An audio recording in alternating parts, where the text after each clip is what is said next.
first of all, I think that there's going to be an increased need and desire for ideation spaces and interaction spaces. Okay, so before you go further, Yeah, explain what you mean by ideation space. Explain that definition, just so yeah, everybody's understanding. yeah. So this is a term that we use internally. So I apologize. That's So okay. for us, an ideation space would be a small group collaborative space of, I'll just say 4 to 8 Yep. people, right?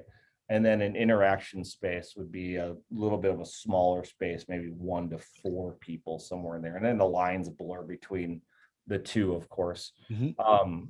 But those group spaces are going to be increasingly needed. And the way that we plan for them coming back to the office is going to be really interesting, because again, you are going to have some organizations that want to see face-to-face interaction, but they need to be able to plan for space and social distancing and so forth, at least for a short time. So how do we make those spaces flexible enough?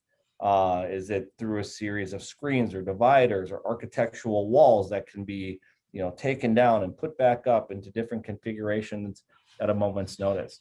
And then on top of that, and I think most organizations would agree, prior to the pandemic, those spaces did not always have the right amount or the needed amount of technology to Mhm. support video conferencing.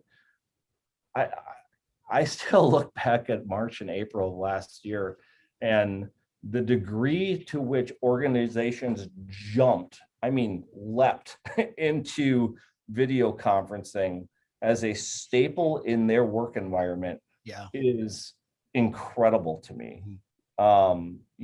Is we went to Zoom, we went to Teams, this and that, and it was just amazing. Our company was the same.